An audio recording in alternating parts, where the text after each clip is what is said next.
Civil सेवा परीक्षा की योजना देखेंगे तो ये परीक्षा 2 चरणों में संपन्न होती है। प्रारंभिक परीक्षा और प्रधान परीक्षा या prelims exam and mains exam. जो प्रारंभिक परीक्षा होती है उसमें 200-200 नंबर के 2 प्रश्न पत्र होते हैं। दोनों प्रश्न पत्र वस्तुनिष्ठ प्रकार के या ऑब्जेक्टिव टाइप के होते हैं। और जो प्रधान परीक्षा होती है उसमें लिखित परीक्षा और फिर उसके बाद साक्षात्कार, ये दोनों शामिल होते हैं। प्रारंभिक परीक्षा की अगर हम बात करें तो पहला पेपर सामान्य अध्ययन या जीएस का होता है। 100 प्रश्न होते हैं, हर प्रश्न के 2 अंक निर्धारित हैं, तो कुल 200 अंक का ये पेपर होता है। और दूसरा पेपर सीसेट या सिविल सर्विस एप्टीट्यूड टेस्ट के नाम से होता है। इसमें 80 प्रश्न होते हैं। ये 2.5 नंबर का एक प्रश्न होता है, तो ये भी कुल 200 अंक का प्रश्न पत्र होता है।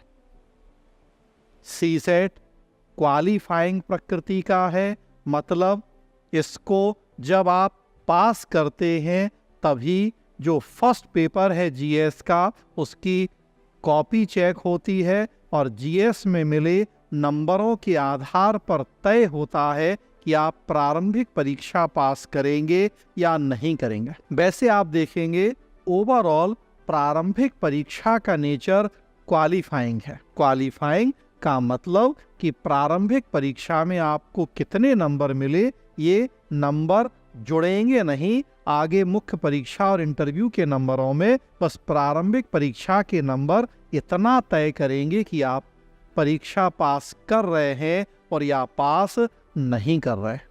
और उसमें भी सीसेट फिर अगेन क्वालिफाइंग है। 33% जब नंबर आएंगे आपको सीसेट में तो आप उसे क्वालिफाई करेंगे। 200 नंबर में लगभग 66.6 के आसपास नंबर जब आप लाएंगे, 33% लिखा है तो वैसे तो 66 ही होता है वो 200 में। अगर प्रश्नों के अकॉर्डिंग बात करें 80 प्रश्न है तो 80 प्रश्न में जब आप 27 प्रश्न हल करेंगे, लगभग 27 प्रश्न हल कर लेंगे आप। हल मतलब कि सही कर लेंगे, हल तो आप कम ज़्यादा भी करें, तो जब 27 प्रश्न आप सही करेंगे नेगेटिव मार्किंग हटाने के बाद तो आप सीसेट का पेपर क्वालिफाई करेंगे। आपके जीएस की कॉपी चेक होगी और फिर जीएस में आपने कितने प्रश्न सही करे, कितने नंबर आपको मिले, उसके अकॉर्डिंग डिसाइड होगा कि आप प्रीलिम्स पास करेंगे या नहीं करेंगे। पिछले वीडियो में हम बात कर रहे थे कि लगभग 10 से 12 लाख लोग परीक्षा का फॉर्म भरते हैं, 6 से 7 लाख लोग प्रारंभिक परीक्षा में बैठते हैं और 12-13 हजार लोगों के आसपास प्रारंभिक परीक्षा पास करते हैं। यूपीएससी के नोटिफिकेशन में ये स्पष्ट लिखा होता है कि उस साल जितनी रिक्तियां हैं, जो परीक्षा का वर्ष है, तो कुल रिक्तियों के 12 से 13 गुना लोगों को प्रारंभिक परीक्षा क्वालिफाई करवाई जाती है। तो अगर 1000 सीट्स है तो 12,000 से 13,000 लोग प्रीलिम्स पास करेंगे। तो आपने सीसेट क्वालिफाई किया, जीएस की कॉपी चेक हुई, कितने नंबर मिले,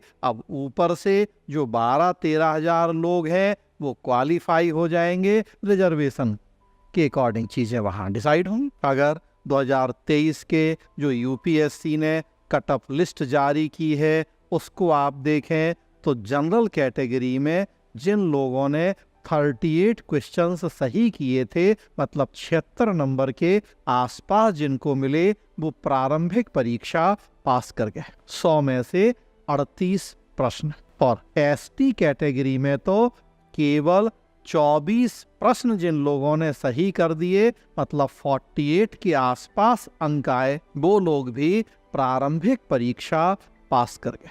जो प्रारंभिक परीक्षा है इसमें नेगेटिव मार्किंग भी होती है। जीएस में 100 प्रश्न 2-2 नंबर का, सीसेट में 80 प्रश्न 2.5 नंबर। अगर आप जीएस में एक प्रश्न सही करेंगे तो आपको 2 नंबर मिलेंगे और अगर आप एक प्रश्न गलत कर देंगे तो 1/3 नेगेटिव मार्किंग से आपको उतना कम हो जाएगा। मतलब 2 नंबर का प्रश्न है, सही किया तो 2 पाएंगे और गलत किया तो 2 का 1/3 मतलब 0.67 के आसपास आपके नंबर कट जाएंगे। तो इस तरह से प्लस माइनस करते हुए फाइनली आपको कितने नंबर मिले उसके अकॉर्डिंग डिसाइड होगा कि आप प्रारंभिक परीक्षा पास करेंगे या नहीं। पास कर लेंगे तो फिर अगली स्टेज मुख्य परीक्षा, उसमें लिखित परीक्षा में आपको शामिल होने का मौका मिलेगा।